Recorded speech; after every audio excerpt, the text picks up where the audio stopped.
때는 조선 후기, 번화한 한양의 북촌 어느 고즈넉한 기와집에 박서연이라는 젊은 과부가 살고 있었어요. 나이는 30을 갓 넘었지만 3년 전 남편을 여의고 홀로 거대한 비단 상단을 이끌어가는 당찬 여인이었죠. 사람들은 그녀의 강인함과 수완을 칭찬했지만 넓은 집을 홀로 지키는 그녀의 마음 한구석에는 늘 시린 바람이 불었답니다. 깊어가는 가을, 아침 햇살이 마당을 비출 무렵, 서연은 을에 그랬듯 마당에 낙엽을 쓸고 있었어요. 어휴, 이놈의 낙엽들은 하루도 쉴 틈을 안 주는구나.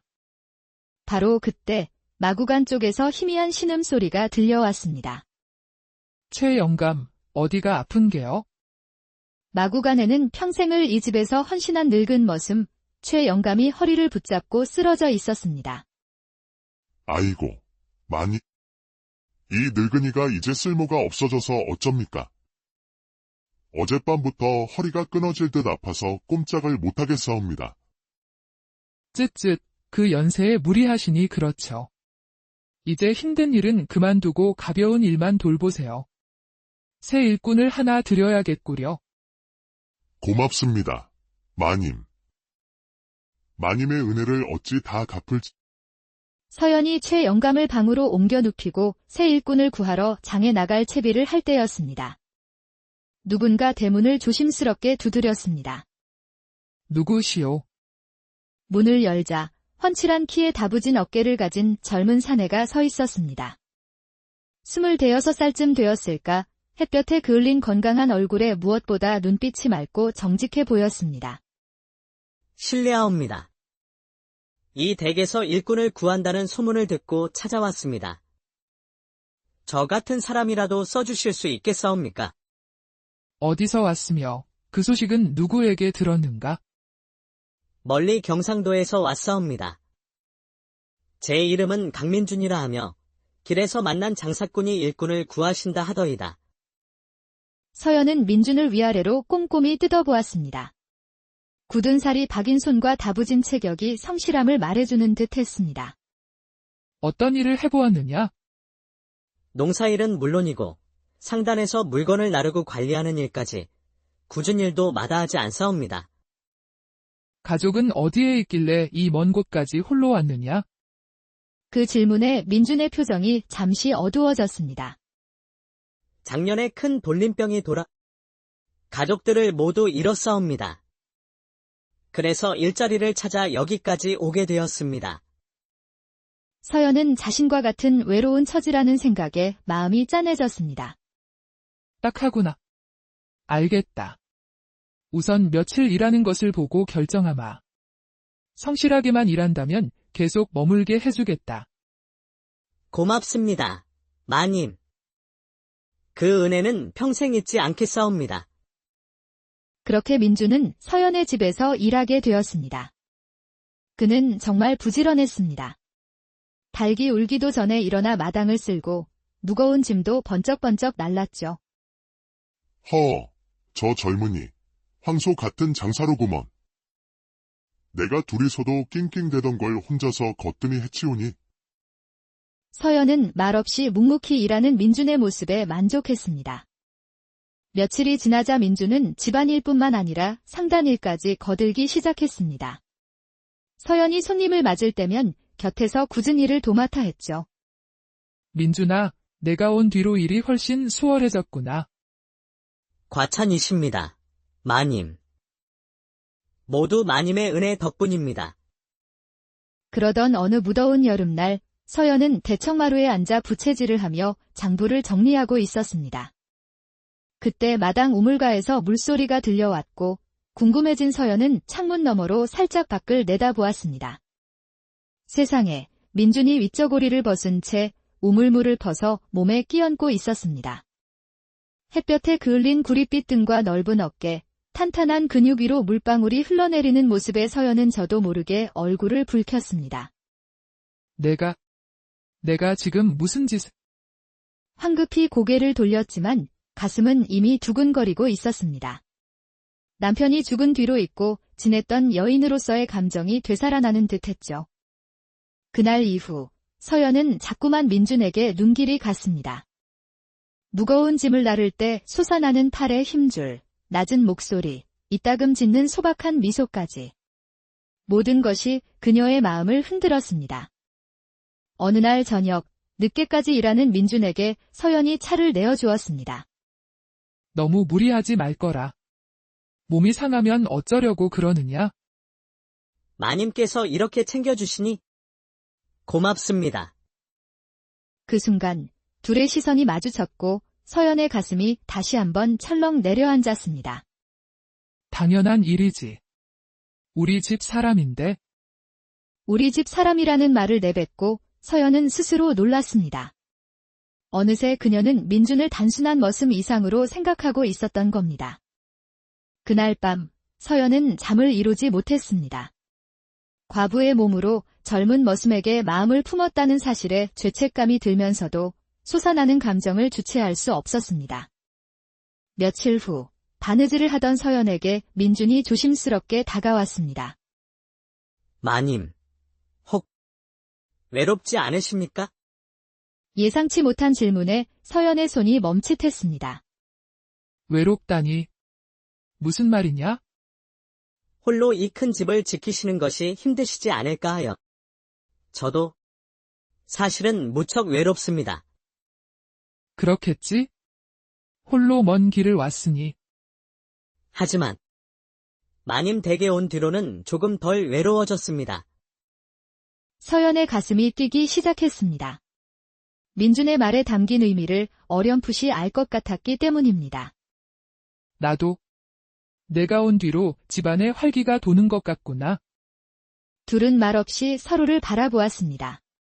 입 밖으로 꺼내지 않아도 서로의 마음을 조금씩 알아가고 있었습니다. 달이 유난히 밝던 어느 가을밤, 홀로 술잔을 기울이던 서연은 외로움을 이기지 못하고 민준을 불렀습니다. 민준아, 이리 와서 앉거라. 오늘만은 주인과 머슴이 아닌 사람 대 사람으로 이야기하고 싶구나. 술이 몇 잔 오가자 서연이 속마음을 털어놓기 시작했습니다. 외로움이라는 것이 이렇게 사람을 갉아먹는 줄 몰랐다. 나도 여자란 말이다. 사람의 온기가 그립구나. 서연의 떨리는 목소리에 민준의 눈빛도 흔들렸습니다. 저도 마님을 뵐 때마다 마음이 이상해집니다. 가슴이 뛰고 밤에 잠도 오지 않습니다. 정말이냐? 마님. 거짓이 아닙니다. 서연은 떨리는 손으로 민준의 손을 잡았습니다. 민준도 그 손을 마주 잡았죠. 너를 마음에 품고 있다. 저도 마님을 사랑합니다. 달빛 아래 두 사람은 마침내 서로의 마음을 확인하고 입을 맞추었습니다. 오랜 외로움이 녹아내리는 뜨거운 밤이었습니다. 그렇게 둘의 비밀스러운 관계가 시작되었습니다. 신분의 차이와 세상의 시선이 두려웠지만 서로를 향한 마음만은 진실했습니다. 그러던 어느 늦은 밤, 평화롭던 집에 갑자기 거친 목소리가 울려 퍼졌습니다. 문 열어라. 어서 문을 열지 못할까? 쾅! 대문이 부서지는 소리와 함께 복면을 쓴 사내 대여섯이 칼을 들고 집 안으로 들이닥쳤습니다. 까! 누구냐, 내 놈들은. 닥치고 조용히 있어. 목숨을 부지하고 싶으면 도적들은 집안에 갓나가는 비단과 재물들을 닥치는 대로 훔치기 시작했습니다. 서연은 절망감에 울부짖었습니다. 안 돼. 제발 그만둬라. 그건 내 전 재산이란 말이다. 바로 그때 마구간에서 민준이 나타났습니다. 그런데 그의 모습이 이상했습니다. 그는 도적들을 맡기는커녕 그 우두머리와 아는 사이인 듯 이야기를 나누고 있었습니다. 어이, 강민준. 내가 왜 여기에 있나? 형님들, 이건 좀 심하지 않습니까? 무슨 소리야? 내가 미리 집안 사정을 다 알려준 덕분에 이렇게 쉬운 것을. 그 대화를 들은 서연은 온몸에 피가 차갑게 식는 것 같았습니다. 민준아. 이게 다 무슨 말이냐? 믿었던 사람에게 배신당했다는 생각에 서연은 그대로 주저앉고 말았습니다. 모든 것이 거짓이었던 겁니다. 마님, 그게 아니라. 제 말은 시끄럽고 빨리 챙겨서 뜨자. 꾸물거릴 시간 없어. 도적들이 재물을 챙겨 떠난 뒤 서연은 텅 빈 집에서 망연자실해 있었습니다. 그때 떠났던 도적들 중 일부가 다시 나타났습니다. 강민준, 저 자식이 아무래도 우리를 배신할 것 같다. 저놈부터 처리해야 해. 그들은 민준에게 칼을 들고 달려들었습니다. 마님, 어서 피하십시오. 민준은 맨몸으로 서연을 막아서며 도적들과 싸우기 시작했습니다. 하지만 수적으로 불리한 싸움이었습니다. 결국 민준은 칼에 찔려 피를 흘리며 쓰러지고 말았습니다. 민준아, 서연은 자신도 모르게 그의 이름을 불렀습니다. 배신감에 치를 떨면서도 자신을 지키려다 쓰러진 그를 외면할 수는 없었습니다. 서연은 밤새도록 쓰러진 민준을 간호했습니다. 미워해야 할 사람인데도 손은 저절로 그의 상처를 돌보고 있었죠. 며칠 뒤 정신을 차린 민준에게 서연은 차갑게 말했습니다. 목숨은 구해졌으니 상처가 낫는 대로 떠나거라. 다시는 내 앞에 나타나지 마. 마님, 언젠가는 제 진심을 알아주실 날이 올 겁니다. 민준이 떠나고 서연은 모든 것을 잃었습니다. 결국 집까지 빼앗기고 거리로 나앉게 되었죠. 궂은 비가 내리던 날, 낡은 담벼락 밑에서 처량하게 울고 있는 그녀 앞에 민준이 다시 나타났습니다. 마님, 제발 한 번만 더 기회를 주십시오. 제가 모든 것을 되돌려 놓겠습니다. 뭘 어쩌겠다는 말이냐? 다 끝났는데. 사실 저는 포도청 소속의 종사관입니다. 한양 일대를 뒤흔드는 도적대의 배후를 캐기 위해 신분을 숨기고 있었습니다. 민준은 모든 사실을 털어놓았습니다. 그 도적대의 진짜 배후는 서연의 상권을 노리던 거상 진상사였고, 민준은 그 증거를 잡기 위해 도적무리에 잠입했던 것입니다. 마님을 속일 수밖에 없었습니다. 하지만 마님을 향한 제 마음만은 단 한순간도 거짓인 적이 없었습니다. 민준은 서연과 함께 관하로 가 모든 것을 증언했고, 마침내 진상사와 도적대는 모두 일망타진되었습니다. 서연은 자신의 모든 재산을 되찾았고, 모든 오해는 풀렸습니다. 다시 돌아온 북촌의 저택, 촛불 아래 두 사람은 마주 앉았습니다. 민준아, 이 모든 것이 꿈만 같구나. 마님, 이제는 아무도 우리를 막을 수 없습니다. 평생 마님 곁을 지키겠습니다. 나도 너를 사랑한다. 두 사람은 뜨겁게 서로를 껴안았습니다.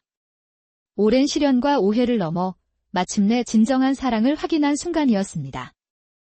그 후 민준은 포도청 종사관직을 내려놓고 서연과 혼례를 올렸습니다.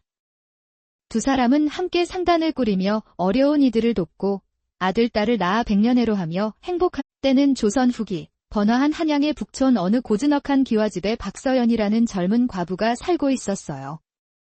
나이는 30을 갓 넘었지만 3년 전 남편을 여의고 홀로 거대한 비단 상단을 이끌어가는 당찬 여인이었죠. 사람들은 그녀의 강인함과 수완을 칭찬했지만 넓은 집을 홀로 지키는 그녀의 마음 한구석에는 늘 시린 바람이 불었답니다. 깊어가는 가을, 아침 햇살이 마당을 비출 무렵, 서연은 을에 그랬듯 마당에 낙엽을 쓸고 있었어요.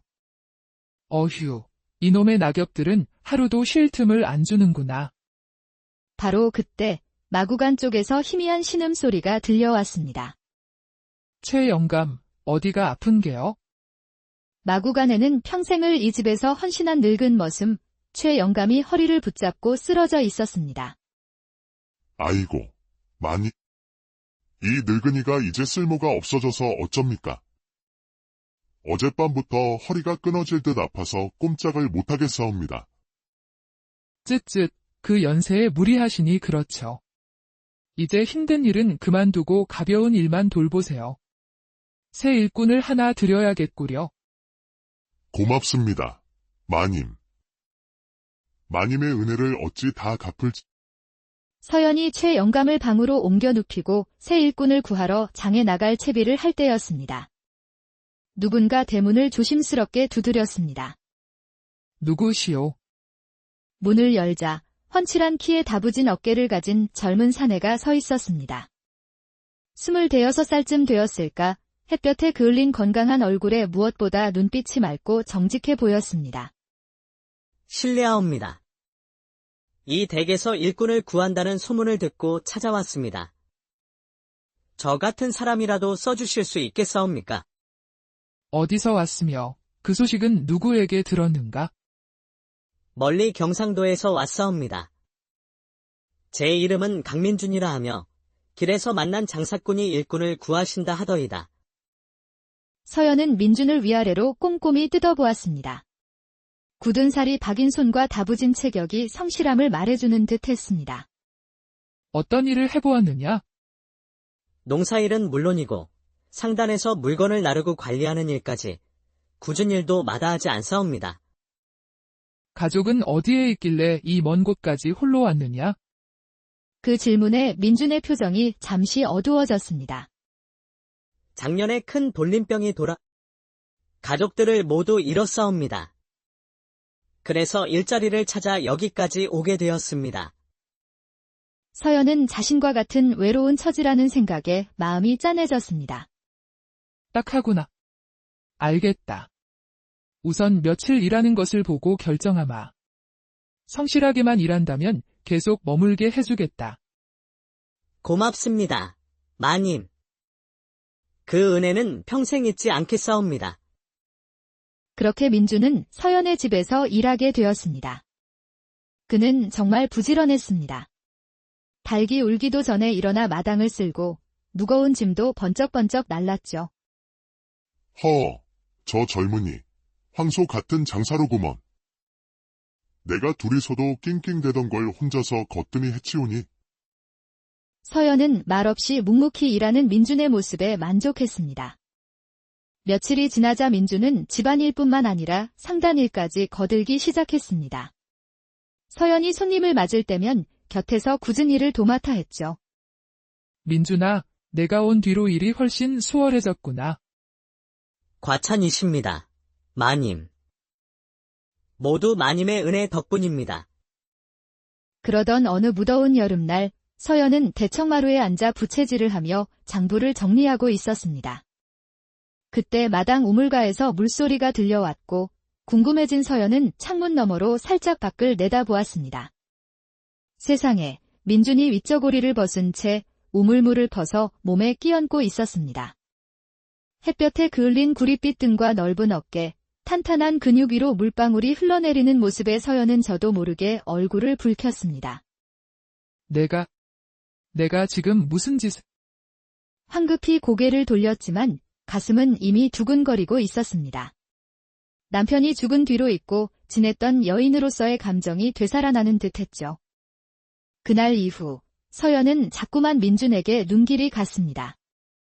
무거운 짐을 나를 때 솟아나는 팔의 힘줄, 낮은 목소리, 이따금 짓는 소박한 미소까지. 모든 것이 그녀의 마음을 흔들었습니다. 어느 날 저녁, 늦게까지 일하는 민준에게 서연이 차를 내어주었습니다. 너무 무리하지 말거라. 몸이 상하면 어쩌려고 그러느냐? 마님께서 이렇게 챙겨주시니 고맙습니다.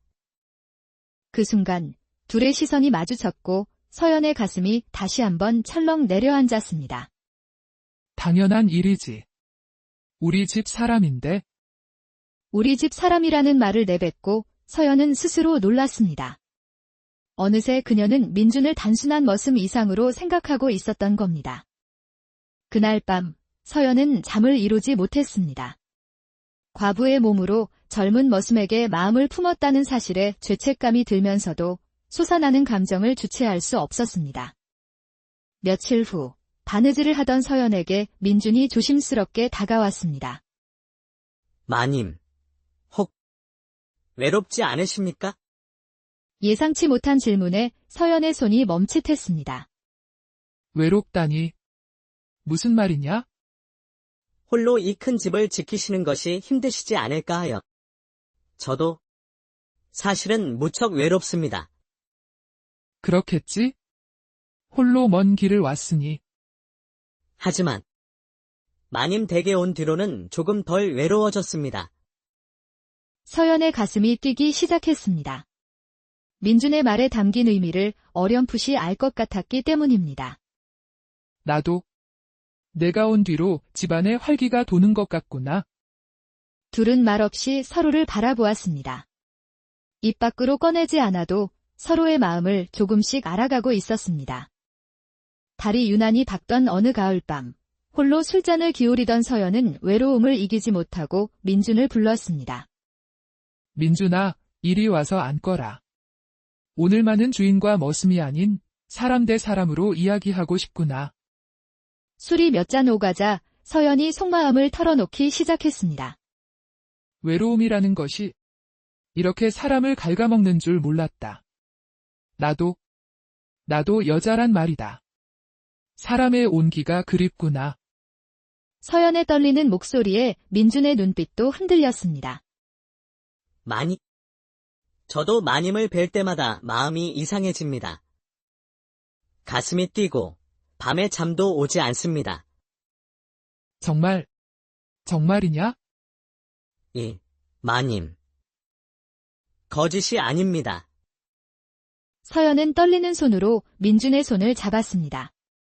민준도 그 손을 마주 잡았죠. 너를 마음에 품고 있다. 저도 마님을 사랑합니다. 달빛 아래 두 사람은 마침내 서로의 마음을 확인하고 입을 맞추었습니다. 오랜 외로움이 녹아내리는 뜨거운 밤이었습니다. 그렇게 둘의 비밀스러운 관계가 시작되었습니다. 신분의 차이와 세상의 시선이 두려웠지만 서로를 향한 마음만은 진실했습니다. 그러던 어느 늦은 밤, 평화롭던 집에 갑자기 거친 목소리가 울려 퍼졌습니다. 문 열어라. 어서 문을 열지 못할까? 쾅!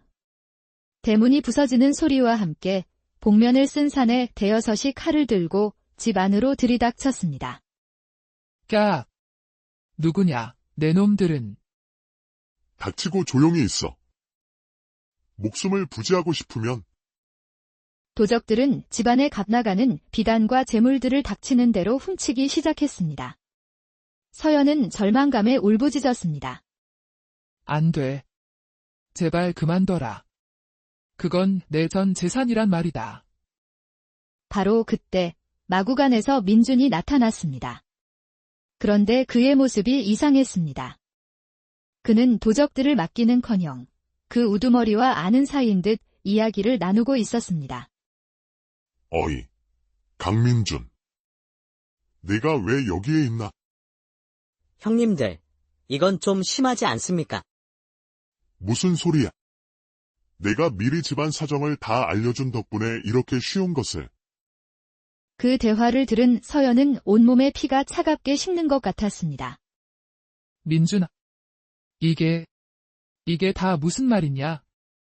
믿었던 사람에게 배신당했다는 생각에 서연은 그대로 주저앉고 말았습니다. 모든 것이 거짓이었던 겁니다.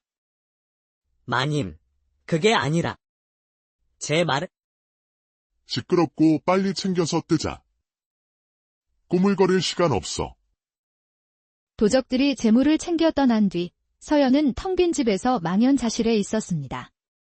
그때 떠났던 도적들 중 일부가 다시 나타났습니다. 강민준, 저 자식이 아무래도 우리를 배신할 것 같다. 저놈부터 처리해야 해. 그들은 민준에게 칼을 들고 달려들었습니다. 마님, 어서 피하십시오. 민준은 맨몸으로 서연을 막아서며 도적들과 싸우기 시작했습니다. 하지만 수적으로 불리한 싸움이었습니다. 결국 민준은 칼에 찔려 피를 흘리며 쓰러지고 말았습니다. 민준아. 서연은 자신도 모르게 그의 이름을 불렀습니다. 배신감에 치를 떨면서도 자신을 지키려다 쓰러진 그를 외면할 수는 없었습니다. 서연은 밤새도록 쓰러진 민준을 간호했습니다. 미워해야 할 사람인데도 손은 저절로 그의 상처를 돌보고 있었죠. 며칠 뒤 정신을 차린 민준에게 서연은 차갑게 말했습니다. 목숨은 구해졌으니 상처가 낫는 대로 떠나거라. 다시는 내 앞에 나타나지 마. 많이. 언젠가는 제 진심을 알아주실 날이 올 겁니다. 민준이 떠나고 서연은 모든 것을 잃었습니다. 결국 집까지 빼앗기고 거리로 나앉게 되었죠. 궂은 비가 내리던 날, 낡은 담벼락 밑에서 처량하게 울고 있는 그녀 앞에 민준이 다시 나타났습니다. 마님. 제발 한 번만 더 기회를 주십시오. 제가 모든 것을 되돌려 놓겠습니다. 뭘 어쩌겠다는 말이냐?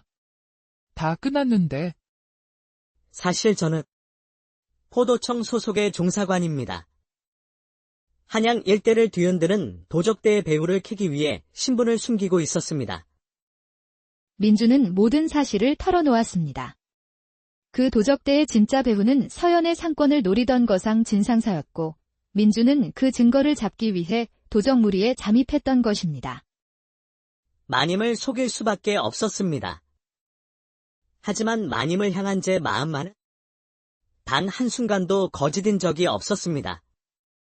민준은 서연과 함께 관하로 가 모든 것을 증언했고, 마침내 진상사와 도적대는 모두 일망타진되었습니다. 서연은 자신의 모든 재산을 되찾았고, 모든 오해는 풀렸습니다. 다시 돌아온 북촌의 저택, 촛불 아래 두 사람은 마주 앉았습니다. 민준아. 이 모든 것이 꿈만 같구나. 마님, 이제는 아무도 우리를 막을 수 없습니다. 평생 마님 곁을 지키겠습니다. 나도 너를 사랑한다. 두 사람은 뜨겁게 서로를 껴안았습니다. 오랜 시련과 오해를 넘어 마침내 진정한 사랑을 확인한 순간이었습니다. 그 후 민준은 포도청 종사관직을 내려놓고 서연과 혼례를 올렸습니다. 두 사람은 함께 상단을 꾸리며 어려운 이들을 돕고 아들, 딸을 낳아 백년해로하며 행복한 때는 조선 후기 번화한 한양의 북촌 어느 고즈넉한 기와집에 박서연이라는 젊은 과부가 살고 있었어요.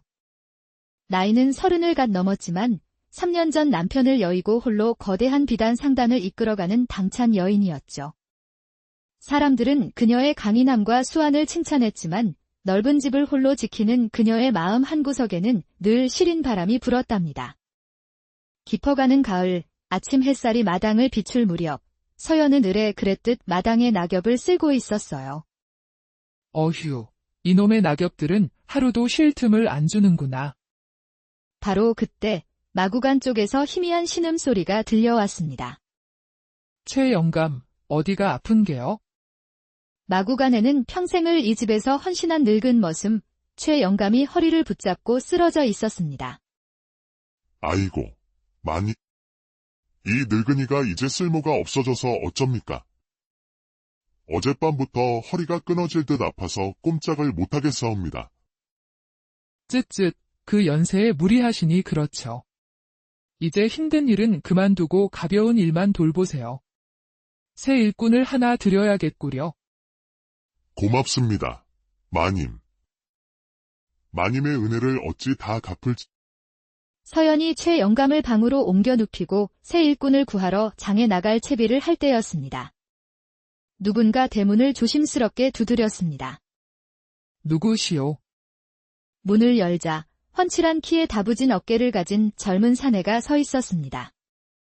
26살쯤 되었을까, 햇볕에 그을린 건강한 얼굴에 무엇보다 눈빛이 맑고 정직해 보였습니다.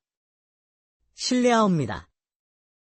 이 댁에서 일꾼을 구한다는 소문을 듣고 찾아왔습니다. 저 같은 사람이라도 써주실 수 있겠사옵니까? 어디서 왔으며 그 소식은 누구에게 들었는가? 멀리 경상도에서 왔사옵니다. 제 이름은 강민준이라 하며 길에서 만난 장사꾼이 일꾼을 구하신다 하더이다. 서연은 민준을 위아래로 꼼꼼히 뜯어보았습니다. 굳은 살이 박인 손과 다부진 체격이 성실함을 말해주는 듯 했습니다. 어떤 일을 해보았느냐? 농사일은 물론이고 상단에서 물건을 나르고 관리하는 일까지 굳은 일도 마다하지 않사옵니다. 가족은 어디에 있길래 이 먼 곳까지 홀로 왔느냐? 그 질문에 민준의 표정이 잠시 어두워졌습니다. 작년에 큰 돌림병이 돌아 가족들을 모두 잃었사옵니다. 그래서 일자리를 찾아 여기까지 오게 되었습니다. 서연은 자신과 같은 외로운 처지라는 생각에 마음이 짠해졌습니다. 딱하구나. 알겠다. 우선 며칠 일하는 것을 보고 결정하마. 성실하게만 일한다면 계속 머물게 해주겠다. 고맙습니다, 마님. 그 은혜는 평생 잊지 않겠사옵니다. 그렇게 민준은 서연의 집에서 일하게 되었습니다. 그는 정말 부지런했습니다. 닭이 울기도 전에 일어나 마당을 쓸고 무거운 짐도 번쩍번쩍 날랐죠. 저 젊은이, 황소 같은 장사로구먼. 내가 둘이서도 낑낑대던 걸 혼자서 거뜬히 해치우니. 서연은 말없이 묵묵히 일하는 민준의 모습에 만족했습니다. 며칠이 지나자 민준은 집안일뿐만 아니라 상단일까지 거들기 시작했습니다. 서연이 손님을 맞을 때면 곁에서 굳은 일을 도맡아 했죠. 민준아, 내가 온 뒤로 일이 훨씬 수월해졌구나. 과찬이십니다, 마님. 모두 마님의 은혜 덕분입니다. 그러던 어느 무더운 여름날 서연은 대청마루에 앉아 부채질을 하며 장부를 정리하고 있었습니다. 그때 마당 우물가에서 물소리가 들려왔고 궁금해진 서연은 창문 너머로 살짝 밖을 내다보았습니다. 세상에, 민준이 윗저고리를 벗은 채 우물물을 퍼서 몸에 끼얹고 있었습니다. 햇볕에 그을린 구릿빛 등과 넓은 어깨, 탄탄한 근육 위로 물방울이 흘러내리는 모습에 서연은 저도 모르게 얼굴을 붉혔습니다. 내가 지금 무슨 짓을... 황급히 고개를 돌렸지만 가슴은 이미 두근거리고 있었습니다. 남편이 죽은 뒤로 잊고 지냈던 여인으로서의 감정이 되살아나는 듯했죠. 그날 이후 서연은 자꾸만 민준에게 눈길이 갔습니다. 무거운 짐을 나를 때 솟아나는 팔의 힘줄, 낮은 목소리, 이따금 짓는 소박한 미소까지. 모든 것이 그녀의 마음을 흔들었습니다. 어느 날 저녁, 늦게까지 일하는 민준에게 서연이 차를 내어주었습니다. 너무 무리하지 말거라. 몸이 상하면 어쩌려고 그러느냐? 마님께서 이렇게 챙겨주시니 고맙습니다. 그 순간 둘의 시선이 마주쳤고 서연의 가슴이 다시 한번 철렁 내려앉았습니다. 당연한 일이지. 우리 집 사람인데. 우리 집 사람이라는 말을 내뱉고 서연은 스스로 놀랐습니다. 어느새 그녀는 민준을 단순한 머슴 이상으로 생각하고 있었던 겁니다. 그날 밤 서연은 잠을 이루지 못했습니다. 과부의 몸으로 젊은 머슴에게 마음을 품었다는 사실에 죄책감이 들면서도 솟아나는 감정을 주체할 수 없었습니다. 며칠 후 바느질을 하던 서연에게 민준이 조심스럽게 다가왔습니다. 마님, 혹 외롭지 않으십니까? 예상치 못한 질문에 서연의 손이 멈칫했습니다. 외롭다니. 무슨 말이냐? 홀로 이 큰 집을 지키시는 것이 힘드시지 않을까 하여. 저도 사실은 무척 외롭습니다. 그렇겠지? 홀로 먼 길을 왔으니. 하지만 마님 댁에 온 뒤로는 조금 덜 외로워졌습니다. 서연의 가슴이 뛰기 시작했습니다. 민준의 말에 담긴 의미를 어렴풋이 알 것 같았기 때문입니다. 나도. 내가 온 뒤로 집안에 활기가 도는 것 같구나. 둘은 말없이 서로를 바라보았습니다. 입 밖으로 꺼내지 않아도 서로의 마음을 조금씩 알아가고 있었습니다. 달이 유난히 밝던 어느 가을밤, 홀로 술잔을 기울이던 서연은 외로움을 이기지 못하고 민준을 불렀습니다. 민준아, 이리 와서 앉거라. 오늘만은 주인과 머슴이 아닌 사람 대 사람으로 이야기하고 싶구나. 술이 몇 잔 오가자 서연이 속마음을 털어놓기 시작했습니다. 외로움이라는 것이 이렇게 사람을 갉아먹는 줄 몰랐다. 나도 나도 여자란 말이다. 사람의 온기가 그립구나. 서연의 떨리는 목소리에 민준의 눈빛도 흔들렸습니다. 저도 마님을 뵐 때마다 마음이 이상해집니다. 가슴이 뛰고 밤에 잠도 오지 않습니다.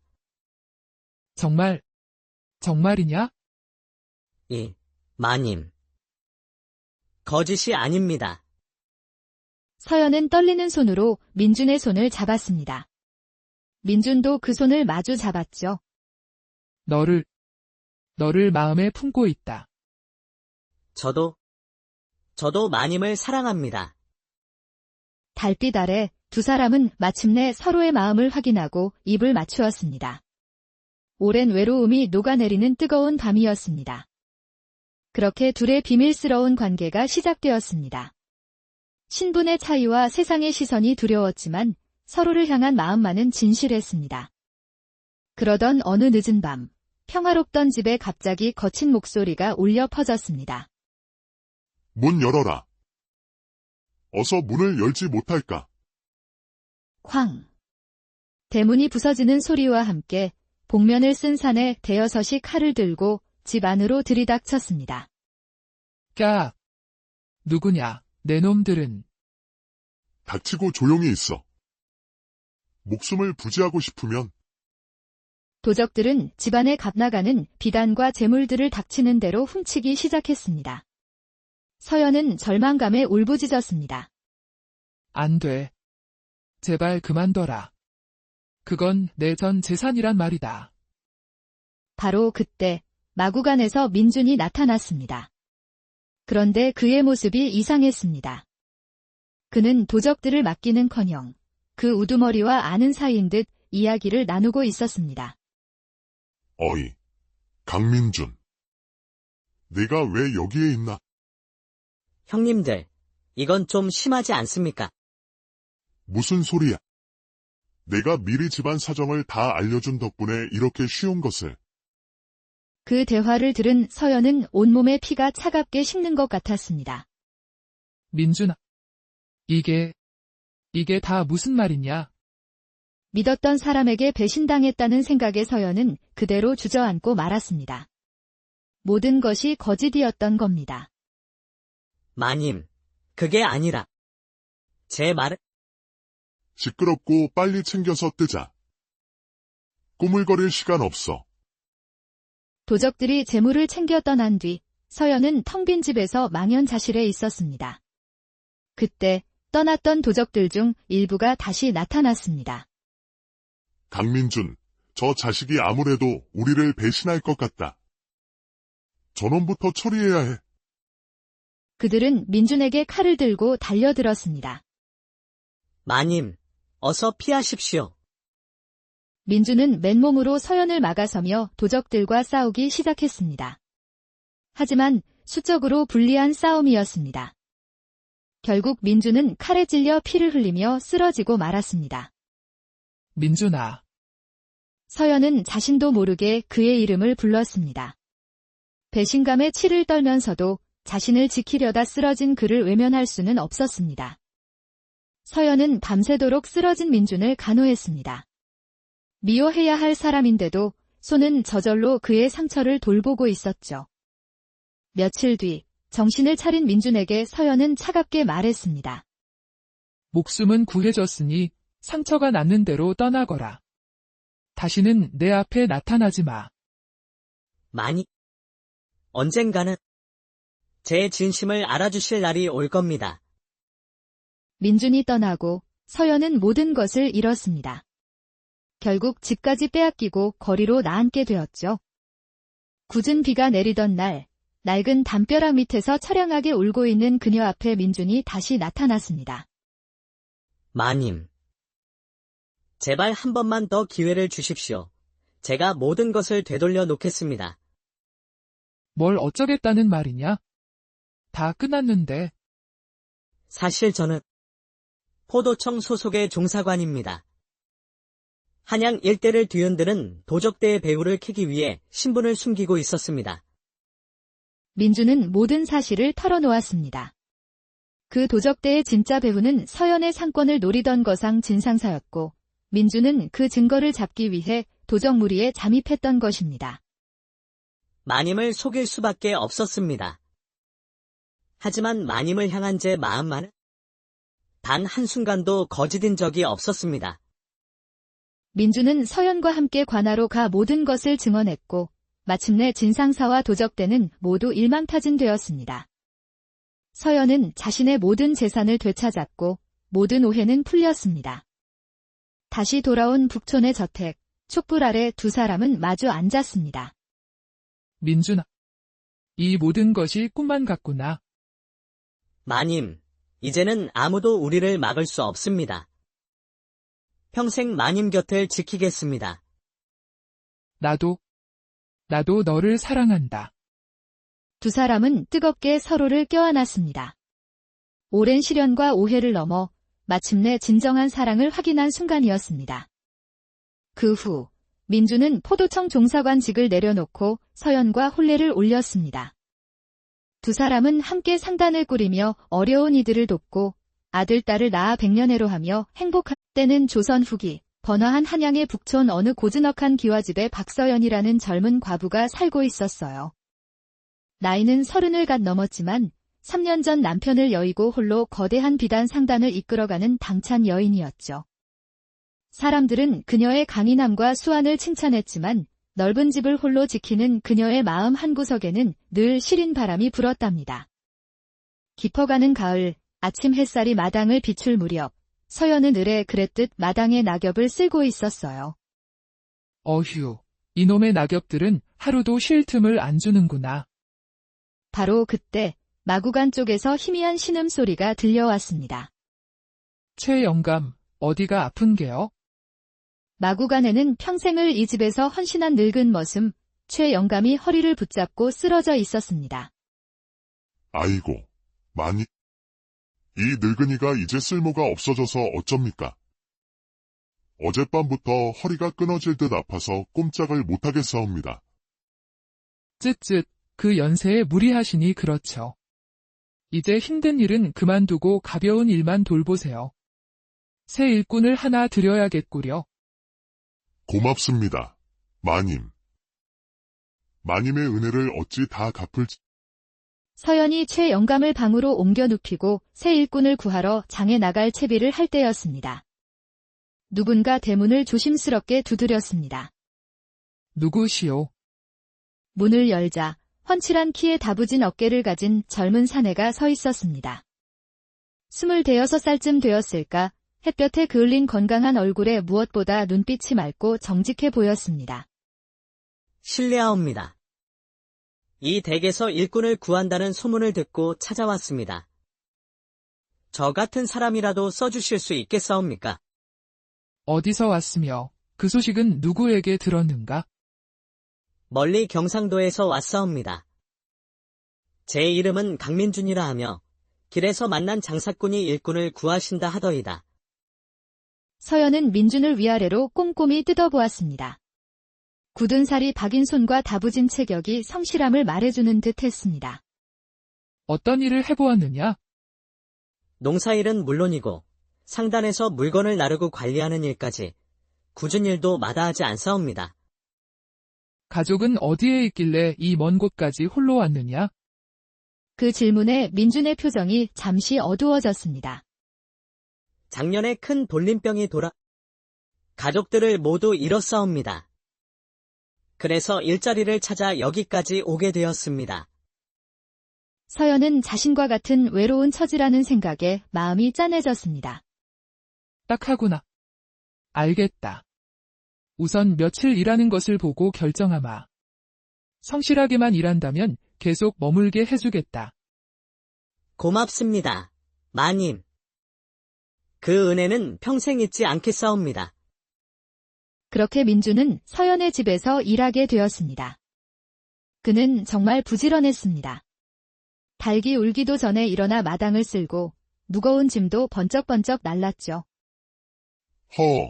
저 젊은이, 황소 같은 장사로구먼. 내가 둘이서도 낑낑대던 걸 혼자서 거뜬히 해치우니. 서연은 말없이 묵묵히 일하는 민준의 모습에 만족했습니다.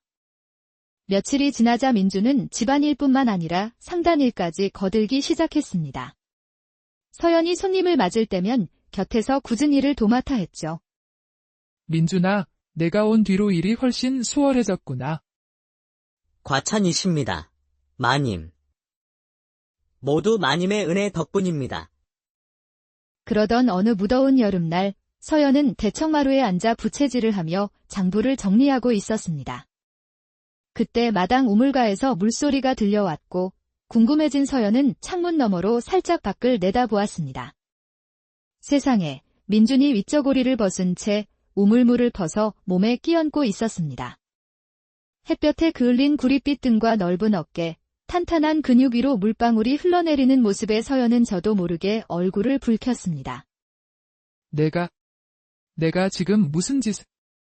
황급히 고개를 돌렸지만 가슴은 이미 두근거리고 있었습니다. 남편이 죽은 뒤로 잊고 지냈던 여인으로서의 감정이 되살아나는 듯했죠. 그날 이후 서연은 자꾸만 민준에게 눈길이 갔습니다. 무거운 짐을 나를 때 솟아나는 팔의 힘줄, 낮은 목소리, 이따금 짓는 소박한 미소까지.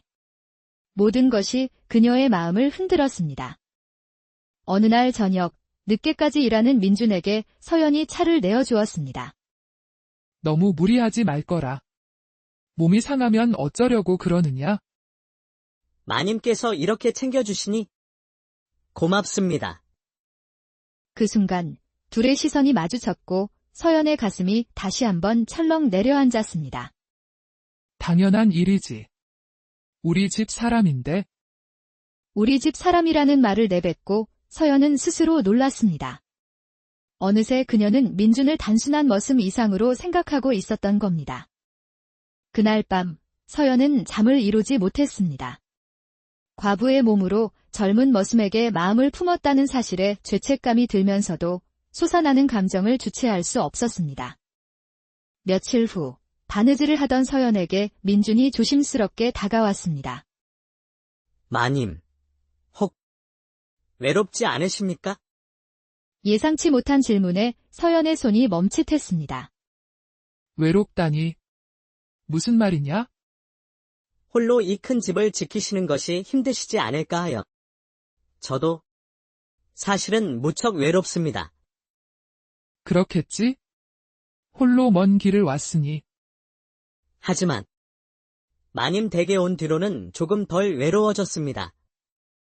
서연의 가슴이 뛰기 시작했습니다. 민준의 말에 담긴 의미를 어렴풋이 알 것 같았기 때문입니다. 나도. 내가 온 뒤로 집안에 활기가 도는 것 같구나. 둘은 말없이 서로를 바라보았습니다. 입 밖으로 꺼내지 않아도 서로의 마음을 조금씩 알아가고 있었습니다. 달이 유난히 밝던 어느 가을밤, 홀로 술잔을 기울이던 서연은 외로움을 이기지 못하고 민준을 불렀습니다. 민준아, 이리 와서 앉거라. 오늘만은 주인과 머슴이 아닌 사람 대 사람으로 이야기하고 싶구나. 술이 몇 잔 오가자 서연이 속마음을 털어놓기 시작했습니다. 외로움이라는 것이 이렇게 사람을 갉아먹는 줄 몰랐다. 나도 여자란 말이다. 사람의 온기가 그립구나. 서연의 떨리는 목소리에 민준의 눈빛도 흔들렸습니다. 저도 마님을 뵐 때마다 마음이 이상해집니다. 가슴이 뛰고 밤에 잠도 오지 않습니다. 정말이냐? 마님. 거짓이 아닙니다. 서연은 떨리는 손으로 민준의 손을 잡았습니다. 민준도 그 손을 마주 잡았죠. 너를 마음에 품고 있다. 저도 마님을 사랑합니다. 달빛 아래 두 사람은 마침내 서로의 마음을 확인하고 입을 맞추었습니다. 오랜 외로움이 녹아내리는 뜨거운 밤이었습니다. 그렇게 둘의 비밀스러운 관계가 시작되었습니다. 신분의 차이와 세상의 시선이 두려웠지만 서로를 향한 마음만은 진실했습니다. 그러던 어느 늦은 밤, 평화롭던 집에 갑자기 거친 목소리가 울려 퍼졌습니다. 문 열어라. 어서 문을 열지 못할까? 쾅. 대문이 부서지는 소리와 함께 복면을 쓴 사내 대여섯이 칼을 들고 집 안으로 들이닥쳤습니다. 까! 누구냐, 내 놈들은. 닥치고 조용히 있어. 목숨을 부지하고 싶으면 도적들은 집안에 갓나가는 비단과 재물들을 닥치는 대로 훔치기 시작했습니다. 서연은 절망감에 울부짖었습니다. 안 돼. 제발 그만둬라. 그건 내 전 재산이란 말이다. 바로 그때 마구간에서 민준이 나타났습니다. 그런데 그의 모습이 이상했습니다. 그는 도적들을 맡기는커녕 그 우두머리와 아는 사이인 듯 이야기를 나누고 있었습니다. 어이, 강민준. 네가 왜 여기에 있나? 형님들, 이건 좀 심하지 않습니까? 무슨 소리야? 내가 미리 집안 사정을 다 알려준 덕분에 이렇게 쉬운 것을. 그 대화를 들은 서연은 온몸에 피가 차갑게 식는 것 같았습니다. 민준아. 이게 다 무슨 말이냐? 믿었던 사람에게 배신당했다는 생각에 서연은 그대로 주저앉고 말았습니다. 모든 것이 거짓이었던 겁니다. 마님, 그게 아니라. 제 말은 시끄럽고 빨리 챙겨서 뜨자. 꾸물거릴 시간 없어. 도적들이 재물을 챙겨 떠난 뒤 서연은 텅 빈 집에서 망연자실해 있었습니다. 그때 떠났던 도적들 중 일부가 다시 나타났습니다. 강민준, 저 자식이 아무래도 우리를 배신할 것 같다. 저놈부터 처리해야 해. 그들은 민준에게 칼을 들고 달려들었습니다. 마님, 어서 피하십시오. 민준은 맨몸으로 서연을 막아서며 도적들과 싸우기 시작했습니다. 하지만 수적으로 불리한 싸움이었습니다.